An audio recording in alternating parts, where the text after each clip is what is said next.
Media ভাই বন্ধুদেরকে যুব কংগ্রেসের ত্রিপুরা প্রদেশ যুব কংগ্রেসের স্বাগত। আজকে মূলত এই সাংবাদিক সম্মেলন আমরা সম্মিলিত হয়েছি কিছু তথ্য এবং এই রাজ্যে যে সরকার আছে, এই সরকার যে বেকার বিরোধী তা নিয়ে যুব কংগ্রেস যে লড়াই করছে, সেই লড়াইয়ের কিছু তথ্য আপনাদের হাতে তুলে দেব। আমরা জানি যে ত্রিপুরা ইঞ্জিনিয়ারিং সার্ভিস বা ইঞ্জিনিয়ারদের নিয়োগ বিগত 7 বছর ধরে এই রাজ্যে বন্ধ। 2016-17 সালে শেষবারের মতন টিইএস পরীক্ষার মাধ্যমে 298 জন ইঞ্জিনিয়ারকে নিয়োগ করা হয়েছিল এবং 2018-তে ভারতীয় জনতা পার্টি সরকার আসার পরে এই ইঞ্জিনিয়ারিং নিয়োগ বন্ধ। আমরা জানি যে 2023 সালে 400টি ভ্যাকেন্সি দিয়ে টিইএস একটি পরীক্ষা সংগঠিত করে এবং এই পরীক্ষাতে নতুন কিছু নিয়ম এবং আইন তারা অ্যাড করে, যার মধ্যে পরীক্ষায় প্রিলিমস, মেইন এবং তারপরে নিয়োগ, ইন্টারভিউ। এই প্রিলিমসের পরীক্ষা যখন শেষ হয়, রাজ্যের বেকার ইঞ্জিনিয়ারদের তরফ থেকে একটি দাবি উঠেছিল যে পরীক্ষার প্রশ্নপত্র ভুল, এই যে পরীক্ষাতে যে প্রশ্ন করা হয়েছে এগুলো আউট অফ সিলেবাস এবং যে প্রিলিমসের নতুন পরীক্ষা নেওয়ার যে প্রিলিমস পরীক্ষা নেওয়ার যে নতুন নিয়ম, তার কোনো গাইডলাইন বা কোনো প্র্যাকটিস পেপার ছাত্রদেরকে দেওয়া হয়নি এবং যে প্রশ্ন বা কি অ্যান্সার্স তাদেরকে দেওয়া হয়েছিল তা টোটালি ভুল। যেখানে নিয়ম আছে যে 100 নম্বরের মধ্যে 20 মার্কস মানে 20 নম্বর জিকে এবং কারেন্ট অ্যাফেয়ার্স নিয়ে হবে, 80 মার্কেটিং, ইঞ্জিনিয়ারিং, টেকনিক্যাল কোশ্চেন্স হবে, এটার মধ্যে 15 মার্কসের অঙ্ক থাকবে। কিন্তু আমরা দেখেছি এই প্রশ্ন হুবহু গেট এবং ইউপিএসসি থেকে উঠিয়ে দেওয়া হয়েছে এবং ক্যালকুলেটর এলাও করা হয়নি এবং ওই পরীক্ষাতে প্রায় 45 মার্কসের মতো খালি অঙ্কই ছিল এবং ক্যালকুলেটর ছাড়া এই ইঞ্জিনিয়ারিং এর টেকনিক্যাল অঙ্কগুলোকে সলভ করা অসাধ্য, কেউই পারবে না।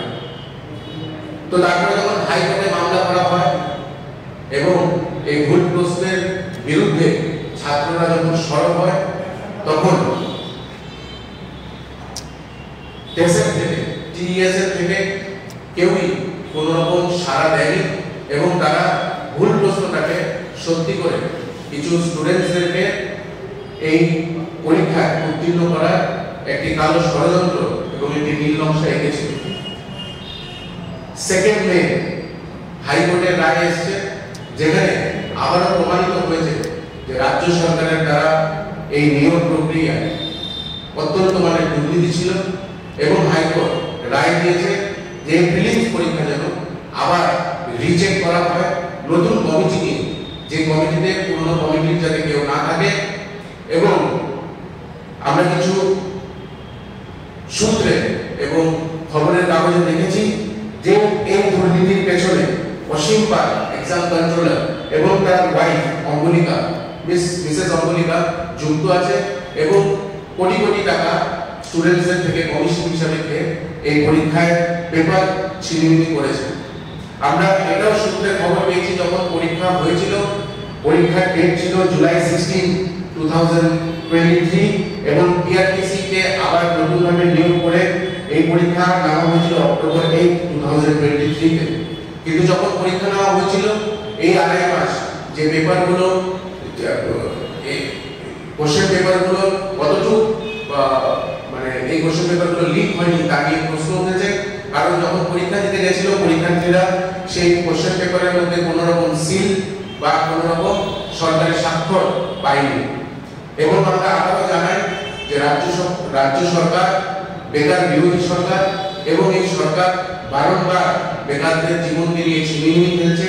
আমরা আগেও যুব কংগ্রেসের সহসভাপতি শাহজাহান ইসলাম এই বিষয় নিয়ে চিঠি লিখেছিলেন এবং আমরা এখনো দাবি করছি যে প্রিলিমস পরীক্ষা যাতে বাতিল করা হয় এবং তার সাথে যাতে অসীম পালকে এবং অমরিকাকে সেই পদ থেকে সরিয়ে নেওয়া হয়, কারণ তারা প্রচন্ড মানে দুর্নীতির সঙ্গে যুক্ত। এবং আরেকটা প্রশ্ন, এবং যেই প্রশ্নের উত্তর আমরা এখনো সরকারের মুখে কিছু শুনতে পাচ্ছি না। আমরা কিছুদিন আগেই জানি যে কোঅপারেটিভ ব্যাংক নিয়োগে যে আসাম যাওয়ার বাসটিতে অ্যাক্সিডেন্ট হয়ে একটি তরতাজা প্রাণ মারা গেছে, তাকে কোনো রকম সাহায্যের কোনো আশাই এই সরকার দিচ্ছে না। এবং আমরা যখন রাজদ্বীপের বাড়িতে গেছি, আমরা রাজদ্বীপের পরিজনদের থেকে শুনেছি যে অ্যাম্বুলেন্স দিয়ে তার বডিটা নিয়ে আসা হয়েছে, সেই অ্যাম্বুলেন্সটাও পর্যন্ত রাজ্য সরকার কোনো রকমের আর্থিক সাহায্য করেনি। আমরা দাবি জানাই। এবং আপনারা জানেন এই কোঅপারেটিভ ব্যাংক নিয়ে সবচেয়ে প্রথম যুব কংগ্রেস সরব হয়েছিল এবং আমরা আবার দাবি জানাচ্ছি কোঅপারেটিভ ব্যাংকের কাছে এবং রাজ্যের মুখ্যমন্ত্রী শ্রী মানিক সাহাজির কাছে যে আপনি অতি সত্বর এই পরিবারের পাশে দাঁড়ান এবং এই পরিবারকে একটি চাকরি আপনার দিতেই হবে। এই দাবিটা বলতে যাচ্ছে সেটা হয়েছে যে আমরা দেখেছি যে প্রত্যেকবার এই যুবকদের জীবনকে নিয়ে ছিনিমিনি খেলা হচ্ছে। আমরা আরো দেখেছি যে এই রাজ্যে কমিশন ব্যবসা চারিদিকে ছেয়ে গেছে। যেখানে যাচ্ছি আমরা দেখছি মার্ডার, মুখে অ্যাসিড মেরে দেওয়া বা নানান রকম নোংরা জিনিস এই রাজ্য জর্জরিত। কিন্তু আমরা দেখেছি খুব অবাক করার মতন ঘটনা যে রাজ্য সরকারের তরফ থেকে কেউই এখন মুখ খুলছে না। রাজ্যের মুখ্যমন্ত্রী যে সবসময় বলে যেখানেই যান সেখানেই উনি বলেন যে ত্রিপুরা স্মার্ট সিটি এবং নরেন্দ্র মোদীজির অ্যাডভার্টাইজমেন্ট করেন। আমি ওনাকে বলতে চাই যে ধিক্কার জানাই, যুব কংগ্রেস আপনাকে ধিক্কার জানাচ্ছে, কারণ আপনার এই স্মার্ট সিটিতে 19,000 ছেলেমেয়ের পরীক্ষা নেওয়ার কোনো পরিকাঠামো নেই এবং আপনার এই গাফিলতির কারণে আজকে দীপরাজের মতন একটি ছেলের জীবন আজকে চলে গেছে। কিন্তু তারপরেও আমরা দেখছি যে চেয়ারম্যানের কোনো হেলদোল নেই। আমরা অতি সত্বর আবারও প্রোটেস্টে নামবো এবং আমাদের যে দাবি যুব কংগ্রেস থেকে আপনাদেরকে জানানো হয়েছে, আপনারা যাতে অতি সত্বর এই দাবিগুলোকে মানেন, না হলে আমরা বৃহত্তর আন্দোলনে সামনে নিয়ে নামার চেষ্টা